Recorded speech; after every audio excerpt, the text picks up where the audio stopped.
SIR প্রতিবাদ মঞ্চ থেকে নামিয়ে দেওয়া হোক বা প্রার্থী তালিকা থেকে বাদ যাওয়া, বিধায়ক মঞ্জু বসু নিয়ে নোয়াপাড়ার রাজনীতি একেবারে নড়ে চড়ে বসেছে।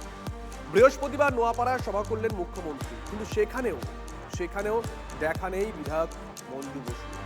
মুখ্যমন্ত্রী পাশে থাকার কথা বলেছেন, কিন্তু বিধায়কের প্রশ্ন, স্বামীর মৃত্যুর বিচার কবে পাবেন? বিকাশ বসু ব্যারাকপুর শিল্পাঞ্চলের তৃণমূলের প্রাণপুরুষ হিসেবে যাঁর পরিচিত। শিল্পাঞ্চলের মানুষের কাছে এখনও তিনি আবেগ। নোয়াপাড়ার তৃণমূল প্রার্থী চিনাঙ্কুর ভট্টাচার্য প্রচারে বিকাশ বসুর আবেগকে হাতিয়ার করেছেন। নোয়াপাড়ার প্রচার মঞ্চেও মুখ্যমন্ত্রীর মুখে বিকাশ বসুর কথা। আমার খুব প্রিয় সহকর্মী ছিল বিকাশের পরিবারের সাথে ছিলাম, এখনো আছি এবং থাকবো। তাকে যারা মার্ডার করেছিল, আজকে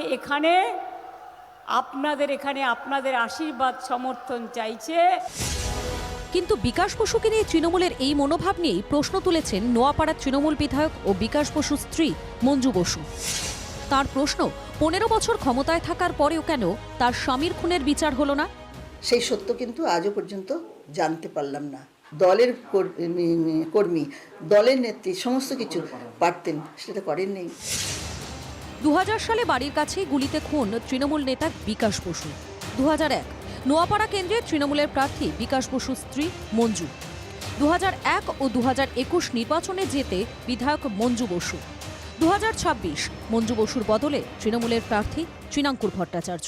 আমি 3 বার তাকে করেছি, কিন্তু যতটুকু আমি জানি আরও বেশি সময় এসব জায়গায় দেয়া দরকার, এবং সেই জন্যেই চিনাঙ্কুর এখানকারই ছেলে, তাকে এখানে প্রার্থী করা হয়েছে।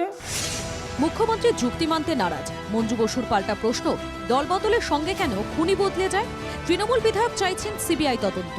তৃণমূল করতো, তিনবার তৃণমূলের টিকিট পেয়েছে, ততদিন বোঝানো হয়েছিল খুনি নয়, সিপিএম খুন করেছে।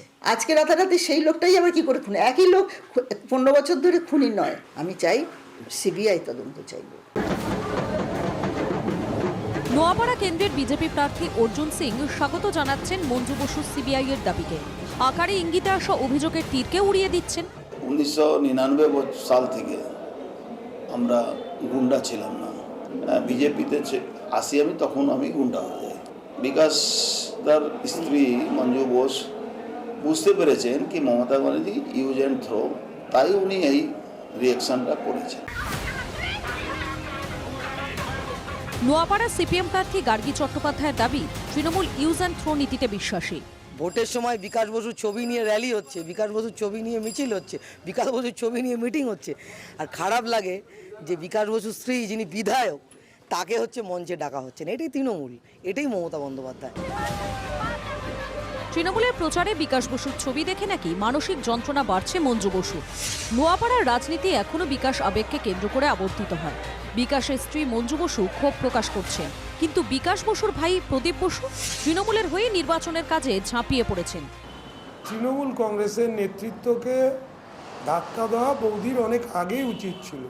বৌদি এতদিন বাদে বলছেন কেন?